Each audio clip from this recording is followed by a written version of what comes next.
Hello there, Internet. Mogwai here, and I got another episode of React Andy for you beautiful mofos today, as we are going to be 12-year-old reacting to Jarvan IV. First of all, I did not even expect there to be a champion reveal, because in the past, Riot has, had a specific pattern, right? There's been a fucking protocol. Like, you release a champion, then the next day you release a few cards, and the next day you release or you reveal the champion that happens to synergize well with those cards alongside some other cards, right?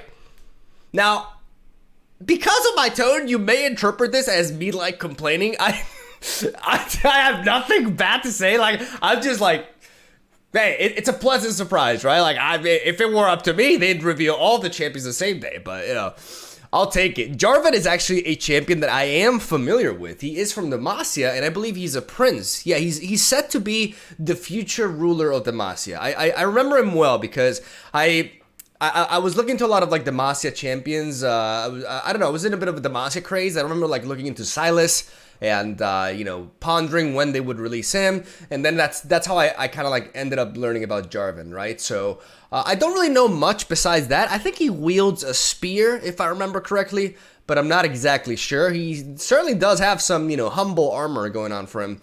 And without further ado, let's just 12-year-old this bitch, and let's see what Jarvan's all about. Let me make sure that I'm checking to make sure that I'm recording. Because I always like have this fear that I start this off and I just forgot to click record. Alright, there we go. Let's do this. Master champions with experience. Raise our banners. Demacia prevails. Prince Jarvan, thank goodness you're all right. Steady yourself, Squire. There is fighting to do. What's happening? Forward. For the Where'd he come king! from? Where'd he come from? What the fuck? Protect the faithful. Fine work, soldiers. Fine work. We fight till we're ragged. Then we fight again. Okay. Hey. God, I'm so slow. I should be using spacebar. People told me to use spacebar. I've been YouTubing for like 6 years, and I don't know that you can use spacebar to stop a video. Erase that from your memory. Jarvan IV, 6-drop, 5/3, very understated for what you're paying, like even less so than the likes of Lux, for example. That is a 4/5 with barrier. When you attack, pay my cost to summon me challenging the strongest enemy.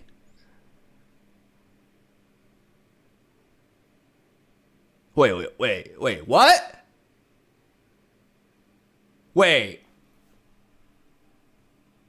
What? That's why. Wait, that's why he appeared from no. Wait. This is ridiculous. Wait, this is actually ridiculous. Wait a second. You can summon him as you open attack. Prince Jarvan, thank goodness you. Oh! Steady yourself, Squire. He's super consistent there. Like, you can play him on curve every single time. And he challenges with barrier. Protect the faithful. Dude. Fine work, soldiers. I mean, he's a 6-drop, but Sejuani's a 6. Oh my god, dude. We fight till we're ragged. Then we fight again. I don't understand this though. Like, this experience. Unlock 5 levels. What the fuck is happening, dude? Can somebody explain this to me? I feel stupid. For Demacia! Oh, Demacia! Viva España! Wait, earn event pass progress, okay. Yeah, okay, this is fine. But I'm confused. Oh, that card back with Reggaeton is really cool. Yeah, I like that shit. Alright. What? They haven't even showed like. Oh, look at me. What a shill, am I right? Dude, show me the leveled up version. What are these 5 levels? What are these 5 levels? Dude, what am I missing here? Master champions with XP. Raise our banners. Demacia prevails. Prince Jarvan, thank goodness you're all right. Steady yourself, Squire. There is fighting to do. Forward. For the He's an king. elite. I don't know what. We'll be looking through this card soon. I'm just trying to understand, like. Fine work, soldiers. Fine work. fight till we're ragged! Then we fight again! Oh, is it just... Because he's not ascended. Allies have survived 4 or more strikes from enemy blockers. That's a very interesting level up requirement, which also means that if like you can very easily level up Jarvan. In the right deck, you can very easily level up Jarvan before getting him onto the board. When you attack, pay my cost to summon me. But the thing is, are you summoning him from the hand or from the deck? If you do this. This is like a very unique sort of ability, right? Like I'm really trying to assess this. I just don't. And I probably like. This is probably what they were talking about, like the mastery system with like the different types of champions. It's probably like cosmetic stuff. So I have like dwelled on that. I'm very confused by that, but I think that's besides the point. That really threw me off because I haven't, honestly, like I don't tend to look into these extra things, like into these cosmetics or anything. Like I just look at the cards. I'm just interested in the cards. So I think I was like very thrown off because I haven't looked into this mastery stuff for champions or anything. Regardless, this is a very, very, very interesting. But I have that question though. Can I summon Jarvan from my deck? Or does he have to be in my hand for me to apply this ability? Like that's it. We've never seen a card like this before. This is really interesting. Keep in mind that he only has Challenger like the turn he comes into play. So you gotta take that into account. But really, really dope design. I want to see what he does when he levels up though. So let's take a look at the cards in Twitter and then see if we actually understand what's going on here. All right, here we are back covering the parts of Jarvan as we got Jarvan pre-leveled up and leveled up here. I'm just literally reading this right now for the first time. Jarvan IV, barrier. When you attack, pay my cost to summon me, challenging the strongest enemy. So still the same ability. Even if you manage to level him up, you're not going to be, punished for that and not being able to summon him that way. Round start, create a fleeting Cataclysm in hand, which is this one right here. When I challenge an enemy, give me barrier this round. So the big change is the fact that you're generating Cataclysm every round start, right? But also, when he's leveled up, you're going to be able to barrier every turn, but you do lose the Challenger, right? Like, it's not like he gains the Challenger keyword when he levels up, which means that you have to either give the opponents the enemies vulnerable, or you have to grant them or give him Challenger in some shape or form, which Demacia can definitely do. Cataclysm says, an ally starts a free attack challenging an enemy. Oh, for 3 mana. For 3 mana. A free attack, it's kind of like a scout attack, right? Like, it doesn't take away your attack token. You go for the Cataclysm. We saw that earlier in the video. You get the attack, and then you can go with an attack. That's a really dope-ass card. It's kind of like a single combat, but the difference is you're making your unit attack, right? So stuff like Misfortune, for example, could work really well with this. Any sort of unit that has an attack effect, right, can benefit significantly from that. And it gives Demacia even more resources to ring track with the opponent, but through combat, which is what Demacia does. And I like the fact that it's slow speed. I think that's a very nice way. If this was like fast or burst speed, it would be ridiculous, I think. It's very nice balance to make this slow. I really like the design of this card, and I love the fact that Jarvan just keeps giving you. Now, the question is, an ally starts a free attack, but can you play this if you don't have the attack token? I would assume you can, otherwise it would tell you, the opposite, right? So I'm going to assume that you can use this in your opponent's attack turn as well, which is really, really nutty. I love it. Like, especially with Jarvan, with Cataclysm, just gaining barrier every time you kill something for free. Like, this is a very powerful late game control engine, right?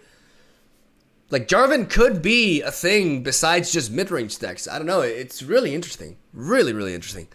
When I'm summoned, draw Jarvan IV. Oh, so we got his own, like, Leviathan. But instead of a ship, it's a man. It's King Jarvan III, his father. Oh, okay. With tough. If he's already in play, instead give allies Challenger and Scout this round. That is a devastating combination, dude. That's a really cool, like, that's a really cool late game card. Motherfucking King Jarvan. Daddy coming in and just wrecking everything. I love it. All right, do we have other cards, or? I'll be right back. I'm back. No, we don't have any new cards. I cry every time. Overall, I think this is like, I just have this big question. Can I summon Jarvan from the deck? Or does he have to be in my hand? I assume he has to be in your hand. I could be wrong though, like I don't know. It's just, there's a few things in Runeterra that aren't really as clear by just reading the text, right? Because we haven't got an official rulebook. So we don't know exactly how this works, but if it is, I'm gonna assume that that's the case. It's very nice because you can summon him as you open attack. And for like a challenging effect like this, that's a very, very big deal. Being able to summon, it's the first unit that we can actually summon at burst speed if we don't take Claws of the Dragon into account, for example, or Jury Rig, you know? Definitely like the first like big beefy unit that comes in at burst speed, effectively.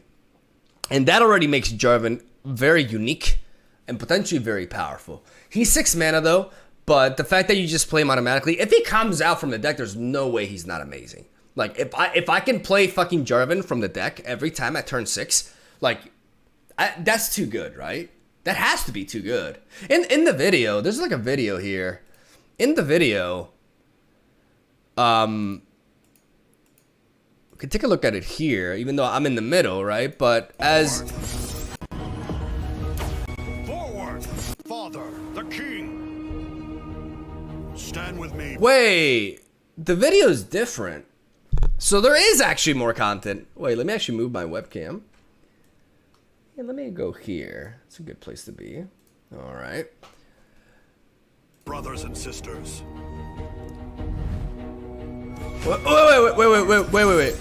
Wait. He's in hand. He has to be in hand. That makes sense. Yeah, he's in hand. Okay. Otherwise, he would be busted. He would be so broken. Okay, that's still really good.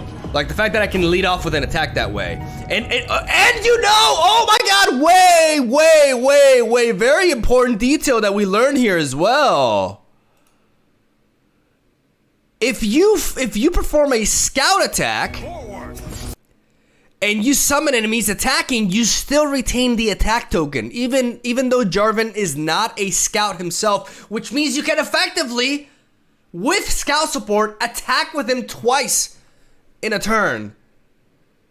That is unbelievably dope. That is amazing. That's amazing. Away with you.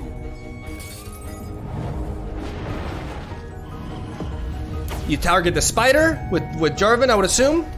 Yep. And then you survive the damage and you level. Oh! You know what are they doing with these animations? They're making every card from the core set, every champion looks so bad. Blessed with a son so noble, I am only what you made me, Father. That's heartwarming. Knights of Demacia. That's. Oh my God, this music. Yeah, gladiator. I love it. I fucking love it, dude. I love it. Oh my God, it hates Scout. Oh my God. Spider's gonna get squashed, dude. Yeah, Samara.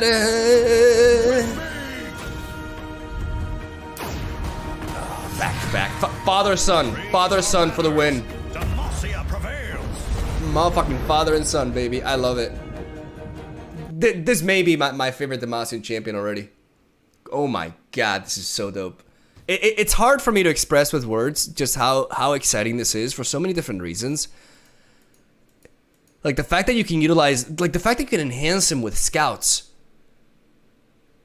Can Jarvan work with Misfortune? Like Jarvan Misfortune actually makes a lot of sense because you can replace Quinn in that deck, and in many instances, like you can, like Misfortune benefits from cards like Cataclysm as well. Misfortune with Cataclysm allows you to, even without scouts Or just get a free attack. Like, that levels up Quinn, that levels up Misfortune. All these champions that need you to see you attack, level up faster with Cataclysm. Because you can attack with, you can scout attack, regular attack, or you can scout attack, you know, Cataclysm, and then regular attack. You got 3 attacks in 1 turn. There's so many implications to this, dude. We could be seeing the replacement for Quinn in Scouts. And honestly, so much more. He could be so much more. Really, really, really cool champion design. Very unique as well. The fact that he just auto spawns like that upon attack and can be enhanced with Scouts. God, I love this. I love this card. I really do. And Dad and Senpai. Really, really interesting batch of cards. Nothing like I was expecting, to be honest.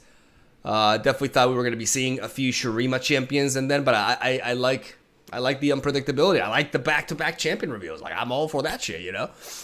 Oh my god. I'm going to stop talking because I'm just like, I have a lot to take in. Like, this is a really, really, really cool design. Very excited. Honestly, I'm more excited about this. I love Reggaeton. Reggaeton's animation is amazing, and I'm pretty sure Reggaeton has a lot of... But Reggaeton is a bit more generic as a champion. You know, he's kind of like a better Shyvana. This guy is just so much...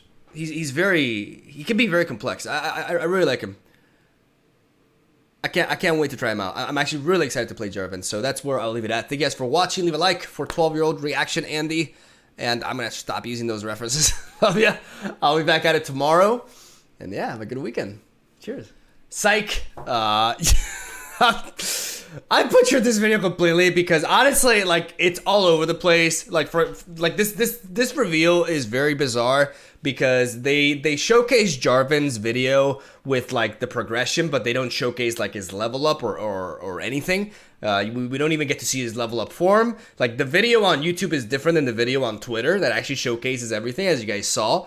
And it turns out that on Mobalytics, they have even more cards available for us to talk about. So, yeah, I'll make sure that for next one, I have all these websites open and I do it a little bit, you know, it's just like, it's kind of like really dispersed, right? So, let's talk about a few cards that we haven't mentioned here, right? We talked about King Jarvan, obviously, Cataclysm, and Jarvan IV, but we got Gallant Rider, a 4-drop, 4 mana 4/4, that says, the first time I challenge an enemy, transform me into Vanguard Cavalry.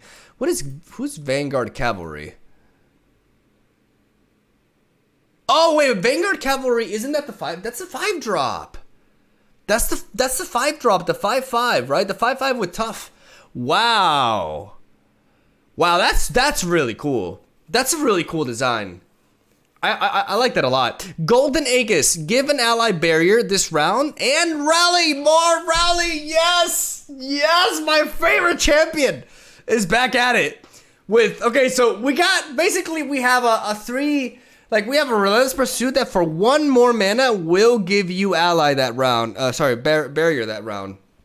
If you have challengers, that it actually does go a long way. I don't know if this card will ever really substitute Relentless Pursuit, just because Relentless Pursuit, you know, is 3 mana. Like 1 mana less is just a massive difference.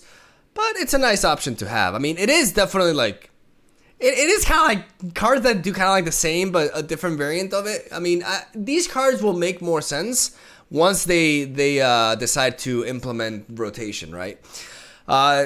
Honored Lord, 2 mana 3/2. The first time I challenge an enemy, give me barrier this round. Oh man, this guy could be really good in the right deck. Like, if you combine this with stuff like Shakedown and stuff, like, this guy just trades for free every time. Battlefield Prowess, grant an ally +1/+1. I still think True Strike is better. Even if it is only temporary, it's a burst speed effect versus slow speed. I don't think this card can be viable.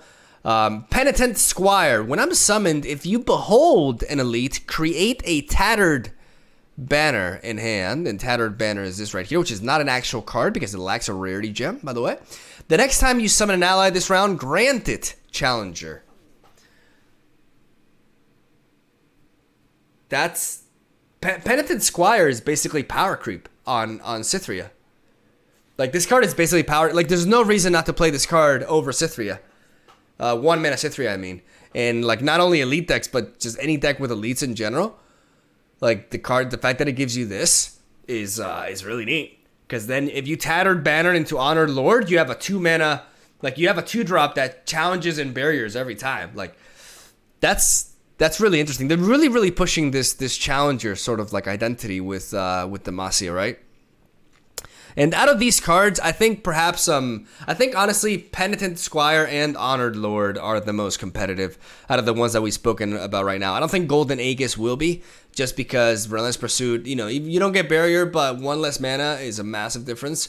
Battlefield Prowess, I don't even know what the purpose of this card is, to be honest. And Gallant Rider is cute, but I'm not sure. I mean, he could turn out to be really good, but we'll have to see, right? Because if you are spending like the Tattered Banner onto Gallant Rider, you're spending 5 mana on a Vanguard Cavalry that will have to transform afterwards. But at the same time, you get to use this body. Like you get to trade into something, survive, and no, because you transform immediately. That means you get like this card can actually be low-key very good if you are able to implement Tattered Banner effectively. Like, not only are we talking about scouts here, we're talking about elites, man. This is an elite! Whoa, wait. Honored Lord is an elite. Oh, that is huge. Wow, oh my God.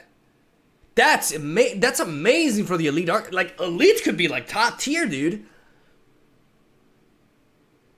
These are 2 very good, like, these are much, considering what we have for elites, this is, like, really high-quality stuff, man. And with this 1-drop right here,